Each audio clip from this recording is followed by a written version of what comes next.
Sir మనం చూస్తే ఇందులో పేజ్ నెంబర్ 5లో అధ్యక్ష అంటే చాలా విషయాలు ఉన్నాయి. మేము మాకున్న కొద్ది సమయంలో ఎందుకంటే ఈ దేశంలోని అనేక రాష్ట్రాల వివరాలు చాలా కన్వీనియంట్ గా వాళ్ళకు అవసరమైనటువంటివి ఇందులో పొందుపరిచే ప్రయత్నం చేస్తున్నారు.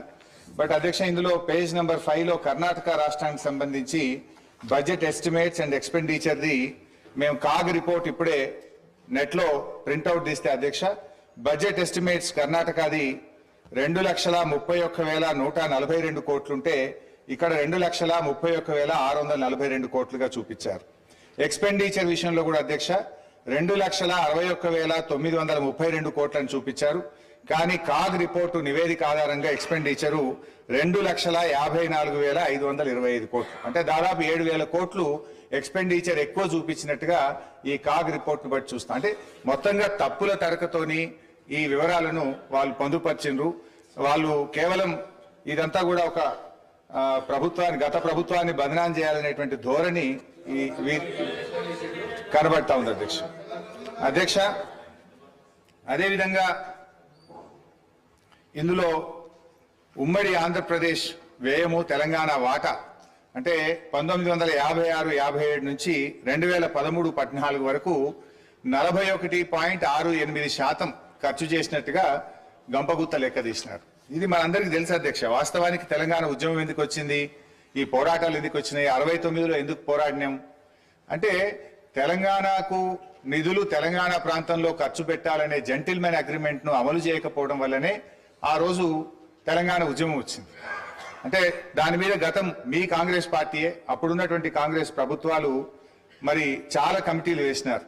అప్పుడు అప్పటి controller and auditor general Kumar Lalit committee కానీ, supreme court judge Vashishtha Bhargava committee report కానీ, బిపిఆర్ విఠల్ గారి రిపోర్ట్ కానీ అన్ని రిపోర్ట్లలో కూడా ఏముందంటే తెలంగాణ ఆదాయాన్ని ఆంధ్ర ప్రాంతంలో ఖర్చు పెట్టినారు, తెలంగాణలో ఖర్చు పెట్టలేదని చెప్పి చాలా స్పష్టంగా అనేక రిపోర్ట్లు చెప్పినటువంటి విషయం కూడా మనందరికీ తెలుసు అధ్యక్ష. అందులోనే చూసినట్టయితే ఒకసారి కుమార్ లలిత్ కమిటీ 1956-68 పీరియడ్ లో ఒక రిపోర్ట్ ఇచ్చినారు. తెలంగాణ రెవెన్యూ ఇన్కమ్ 102 కోట్లు అయితే మరి Telangana funds spends in Andhra reason 34.09 కోట్లు అని చెప్పి అప్పుడే ఒక రిపోర్ట్ కూడా ఇచ్చారు అధ్యక్ష.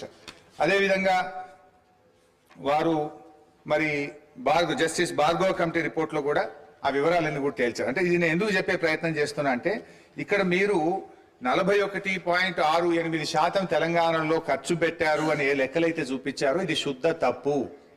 కావాలంటే దీని మీద ఒక హౌస్ కమిటీ వేయండి, మొత్తం లెక్కలు తీద్దాం, నిజంగా ఎంత ఖర్చు అయిందో కావాలంటే మేము చూపించడానికి రుజువు చేయడానికి సిద్ధంగా ఉన్నాం. అంటే మీరేంటంటే అది 41.68% ఉమ్మడి ఆంధ్రప్రదేశ్ లో ఖర్చు అయింది, అది ఏదో మెరుగ్గా ఉందని చెప్పి చూపించేటట్టు ఒక ప్రయత్నం చేసినారు, which is totally falls and wrong అధ్యక్ష. అంటే బేసికల్లీ ఇంకోటి కూడా జరిగింది అధ్యక్ష. నాకు తెలిసిన సమాచారం మేరకు ఈ రిపోర్ట్ ఇదంతా కూడా ఇది ఎవరు తయారు చేసిండ్రు, మీకు తెలంగాణ అధికారుల మీద నమ్మకం లేక మన ముఖ్యమంత్రి గారి పాత గురువు గారి శిష్యులు ఒక రిటైర్డ్ ఐఏఎస్ అధికారి, ఒక సస్పెండ్ అయినటువంటి ఫైనాన్స్ డిపార్ట్మెంట్ ఆంధ్రప్రదేశ్ అధికారులను పెట్టి ఇదంతా ఒక కుకుడప్ స్టోరీ తయారు చేసి ఇది ప్రజల ముందు పెట్టేటువంటి ప్రయత్నం చేస్తా ఉన్నారు. సరే ఆ వివరాలు వాస్తవాలు వచ్చినప్పుడు నేను అన్ని విషయాలు కూడా బయట పెడతాను అధ్యక్ష. నో ఐ వుడ్ లైక్ మాకు తెలిసే కదా, అందుకే మాకు తెలిసిన సమాచారం మేరకు అన్నాను. సరే అధ్యక్ష, పేర్లు చెప్పమంటే చెప్తా, ఆధారాలు చూపమంటే చూపిస్తా.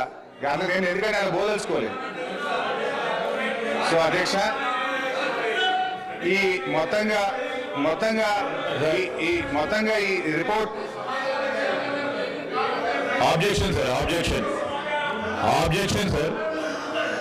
సార్ సమాచారం పూర్తి స్థాయిలో నిర్ధారణ చేసుకున్న తర్వాత ఫ్లోర్ మీద మాట్లాడితే బాగుంటుంది సార్. వారు సీనియర్ శాసనసభ్యులు నిరాధారమైన అంటే సత్యదూరమైన మాటలు చెప్పి సభను ప్రక్కదారి